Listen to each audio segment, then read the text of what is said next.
En el año 543, durante esta época de crisis, un enemigo mortal y desconocido golpeó el corazón del imperio. Una nueva plaga, la peste bubónica.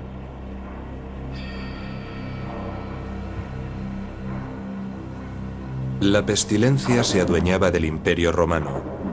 Arrasaba casi toda la comunidad agrícola y dejaba un rastro de desolación. En Constantinopla se cavaron fosas por toda la ciudad para depositar a los muertos.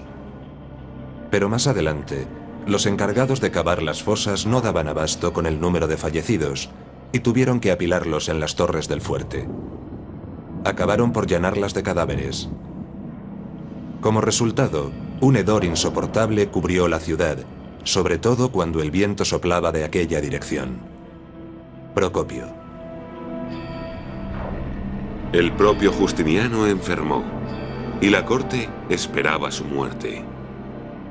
Pero se recuperó de una forma sorprendente.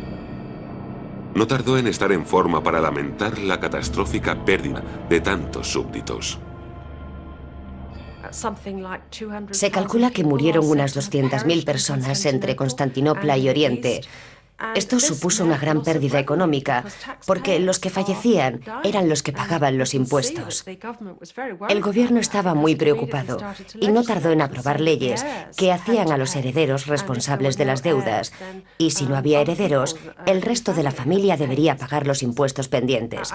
Sin duda, creo que el gobierno estaba presionado. La plaga fue un desastre. Murió alrededor del 40% de la población activa del Mediterráneo. Tuvo un efecto devastador sobre la economía y el sistema fiscal.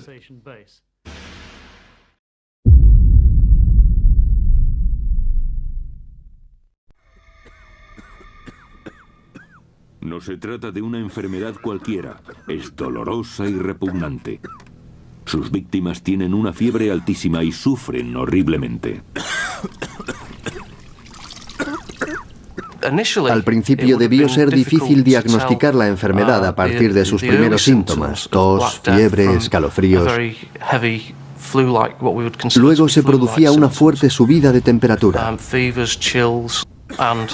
Y después, en un segundo brote, aparecen unas bubas que no tardan en desarrollarse.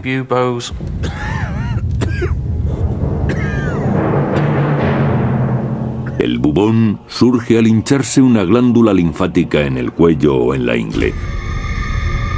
Es tumefacta y puede alcanzar el tamaño de una naranja. Serán estas bubas las que harán pensar que la peste bubónica es la causa de la muerte negra.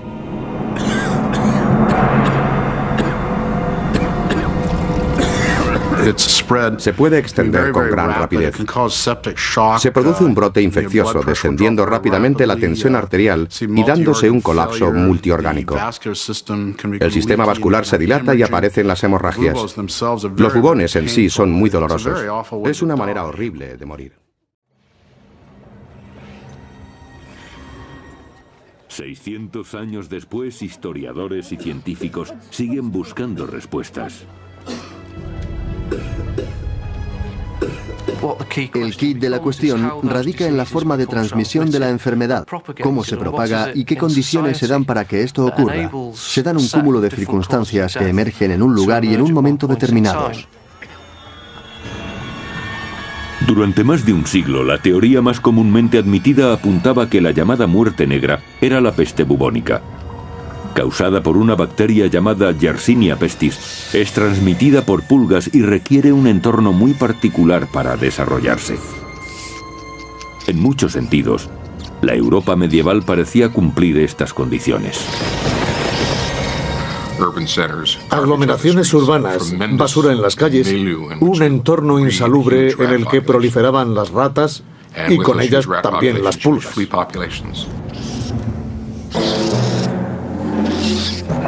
La picadura de una sola pulga inyecta en la víctima la bacteria Yersinia pestis.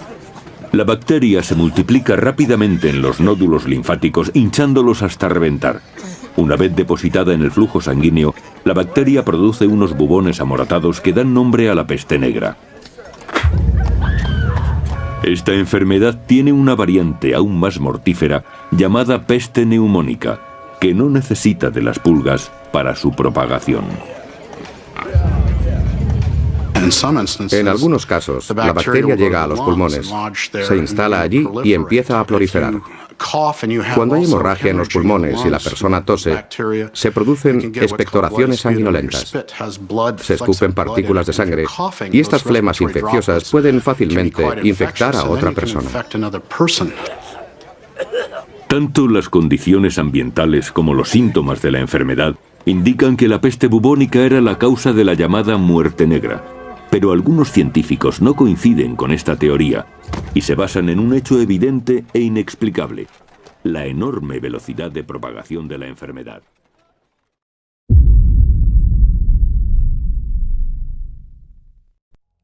El virus de la viruela se propaga a través de las más ínfimas gotas de saliva que expulse una persona al toser o estornudar.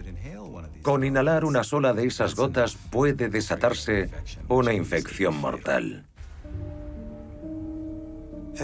Durante los 14 días posteriores a que el organismo penetre en un cuerpo, no ocurre nada. Después, la temperatura del individuo comienza a elevarse. Posteriormente aparecerán rojeces con hinchazón que se transformarán en ampollas. Y las ampollas se convierten en pústulas. Los pacientes con una infección leve suelen tener una docena de pústulas. Los que sufren una infección grave las tienen por todo el cuerpo. No se pueden mover. El mero hecho de doblar una articulación hace que sangren y les produce un dolor insoportable. Es una de las cosas más horribles que uno pueda imaginar. Cuando la viruela te infecta por completo, las erupciones de la piel aparecen también en el interior del organismo. En la garganta, en los pulmones, el esófago, el estómago, los intestinos. Es terrible. No hay tratamiento, solo se puede intentar mantener cómodo al paciente. La tasa de mortandad oscilaba entre el 20 y el 50%. La medicina nunca ha podido explicar exactamente de qué mueren los pacientes de viruela. Es una enfermedad devastadora que destroza el sistema inmunológico.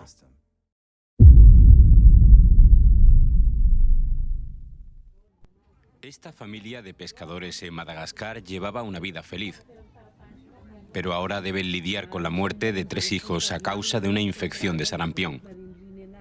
No tuvieron oportunidad ni dinero para comprar vacunas. Ya no están. Fue la voluntad de Dios. No esperábamos que murieran por no tener las vacunas, pero esa fue la razón.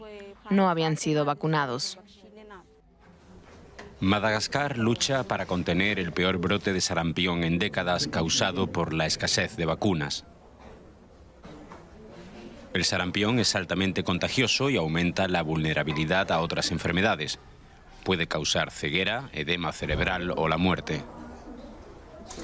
Hasta ahora, más de 1.200 personas han fallecido. La gran mayoría son niños. Pero Madagascar no es el único.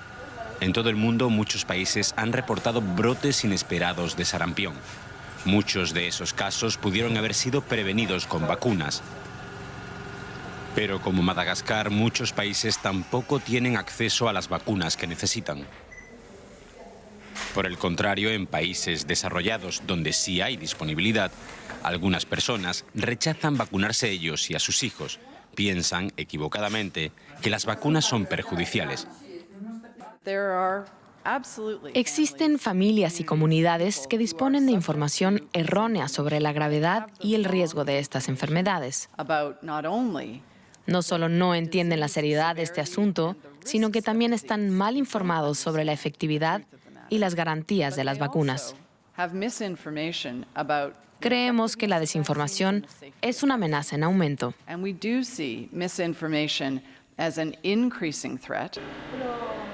El llamado movimiento antivacunas cree que estas son dañinas, ineficaces y que producen serios efectos colaterales. Los estudios científicos niegan categóricamente esta posibilidad. La desinformación está ganando terreno en las redes sociales. Profesionales de la salud y los gobiernos buscan soluciones como la obligación de la vacunación o imponer multas a los padres que se nieguen. En Madagascar, más de 7 millones de niños han sido vacunados tras producirse la emergencia. Los padres y madres están más tranquilos. Muchos conocen de cerca el dolor de perder un hijo y esperan no tener que afrontarlo nuevamente.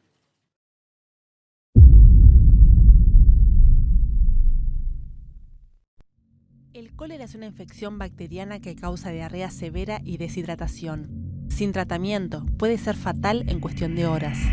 Se cree que se originó en el delta del río Ganges, en India, se extendió por todo el mundo durante el siglo XIX y ahora es endémica en muchos países, particularmente en África, Asia y América Latina. Los países que enfrentan crisis humanitarias como conflictos, pobreza extrema o desastres naturales son particularmente vulnerables a los brotes de cólera debido a la falta de acceso a agua limpia y saneamiento. La infección se propaga a través del agua potable o el consumo de alimentos contaminados con la bacteria del cólera. El foco suelen ser las heces de una persona infectada. Con un periodo de incubación de entre 12 horas y casi 5 días, las epidemias se pueden desatar rápidamente. En 2015, el número oficial de muertes fue de 1.304, pero la Organización Mundial de la Salud estima que el cólera mata a entre 42.000 y 142.000 personas por año. Unas 4 millones de personas son infectadas anualmente. Muchos casos no son reportados debido a la falta de vigilancia y al temor del impacto negativo sobre el comercio o el turismo en las zonas afectadas. La mayoría de las personas infectadas no desarrollan ningún síntoma, pero los patógenos pueden permanecer en sus heces durante más de una semana, por lo que la epidemia puede propagarse en áreas donde el saneamiento es deficiente. Los síntomas son generalmente leves o moderados. El tratamiento implica una rápida rehidratación, ya sea oral o intravenosa en casos graves. Los antibióticos pueden reducir la diarrea en los casos de deshidratación severa. La vacuna contra el cólera es eficaz, pero su protección no dura toda la vida.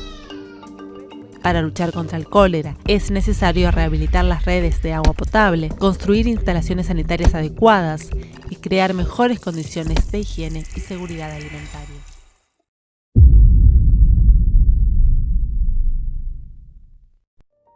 Una epidemia mortal castigó al mundo después de la Primera Guerra Mundial como si la gente no hubiera sufrido ya lo suficiente. El virus, también conocido como la gripe española, se propagó por todo el mundo hace 100 años, afectando especialmente a la gente de mediana edad. Cerca de un tercio de la población alemana se enfermó.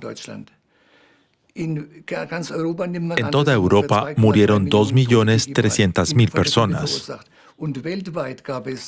A nivel mundial, al menos 25 millones, aunque se estima que fueron incluso 50. Los médicos tenían pocos recursos para luchar contra el virus. No había ni respiradores ni antibióticos. Lo único que funcionaba era mantener a las personas separadas de los demás. Esto muestra que el paso más importante en detener la propagación del virus es separar a la gente, paralizando la vida cotidiana y las interacciones. Las pandemias son brutales, pero también educan. La gripe española de 1918 mostró la efectividad de las cuarentenas. Tras la Primera Guerra Mundial y la gripe española, la economía prosperó. La historia de las pandemias muestra que conducen a avances e innovaciones, como lo muestra otra pandemia, la peste.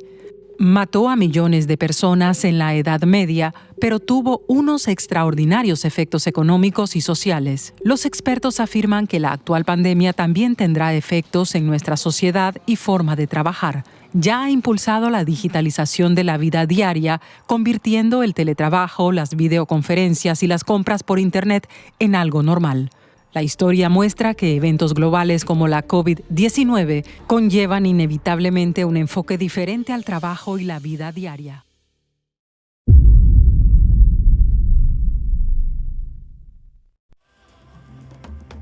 En 1981 se habla de una pulmonía que se da solo en homosexuales. Michael Gottlieb comienza a investigar y llama al mal déficit inmunológico relacionado con la homosexualidad. Pero al poco tiempo aparece en hemofílicos, drogadictos, mujeres y niños. Se llega a la conclusión de que se transmite por la sangre. Ya se presentaban más de 300 casos y cerca de 150 muertos. se inician las investigaciones paralelas de los Estados Unidos y de Francia.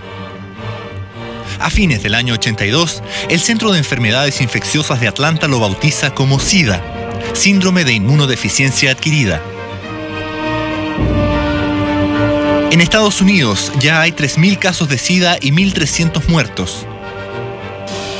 1983, en el Instituto Pasteur de París descubren el virus que provoca el SIDA. Lo llaman VIH, virus de inmunodeficiencia humana. El descubrimiento del virus es más tarde disputado entre el francés Luc Montagnier y el norteamericano Robert Gallo. 1984. Aparece el primer caso de SIDA en Chile. Se trata de un homosexual de 38 años que muere en el Hospital Clínico de la Universidad Católica. Ya se sabe que el VIH es un virus que muta, es decir, cambia constantemente. Esto dificulta enormemente la posibilidad de encontrar un remedio. 1985. Muere el segundo chileno a causa del SIDA. Se trata de un hombre casado de 31 años. Ya hay 11.900 infectados por el VIH y casi 6.000 muertos por SIDA en los Estados Unidos. El 2 de octubre de 1985 marca un hito en la historia del SIDA. La muerte de Rock Hudson, el invulnerable galán de Hollywood, pone a esta epidemia en la agenda mundial. El SIDA se hace conocido más allá de las comunidades científicas y de los grupos de riesgo. En septiembre de 1986 se empieza a comercializar el primer medicamento contra el SIDA, llamado AZT. En Chile se notifica el primer caso de un niño con SIDA. Tenía 12 años y había sido contagiado por una transfusión de sangre. De ese mismo modo se contagió una joven de 26 años, Alicia Silva. El 87 se comienza a controlar los bancos de sangre. Además, por ley, se establece la notificación obligatoria de los casos de SIDA a la Comisión Nacional del SIDA. En 1989 se realiza la primera reunión sobre esta epidemia en el Vaticano. El Papa hace un llamado a los gobiernos del mundo a desarrollar programas para combatir el SIDA. También condena cualquier forma de discriminación hacia los afectados y rechaza el uso de preservativos como modo de evitar la enfermedad.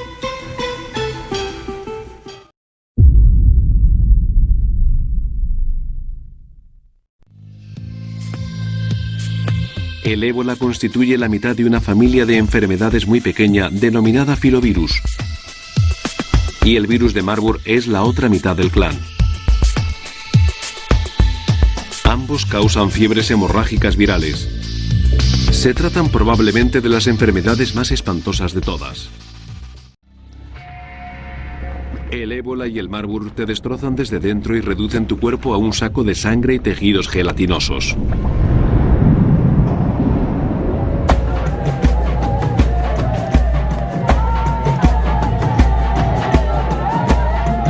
También son desacostumbradamente letales. Plagas como la peste y la fiebre amarilla se cobran las vidas de aproximadamente el 20% de las personas a las que infectan.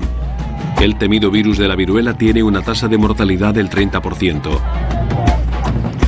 Los filovirus matan a entre el 50 y el 90% de los afectados.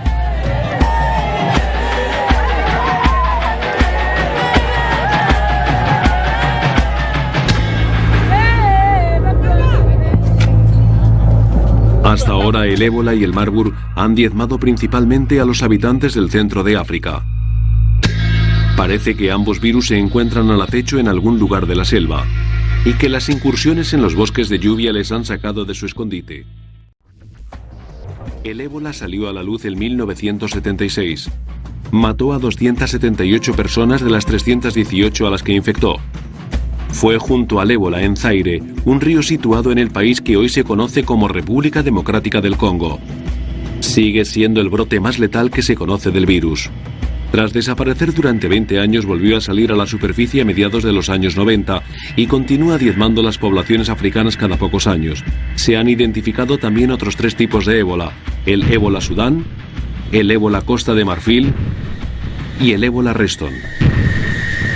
En su día, al Marburg se le consideró una amenaza menor dentro de los filovirus, pero hace poco se ha demostrado que es tan letal como su primo.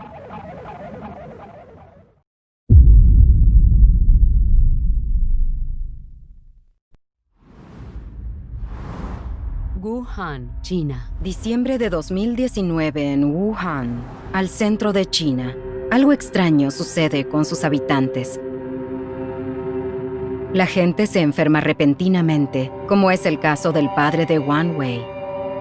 Cuando mi padre se enfermó, al principio no nos preocupó demasiado. Tenía fiebre, debilidad y pérdida del apetito, además de dificultad para respirar. Con la idea de que era un episodio de gripe invernal, la familia de Wan Wei apostó a lo seguro y lo llevó al hospital. Nos dijeron que sería neumonía. En el hospital había una gran cantidad de casos iguales al del padre de Wan Wei. Los médicos comenzaban a alarmarse. En cuestión de días, los expertos notaron que esta gripe misteriosa era de hecho un nuevo virus contagioso que amenazaba con propagarse rápidamente. Los científicos en China pronto lograron un avance e identificaron al patógeno como un coronavirus. Visto con un microscopio, el coronavirus parece estar rodeado de una corona, de ahí su nombre. Esa corona en realidad es proteína que lo ayuda a entrar a las células humanas.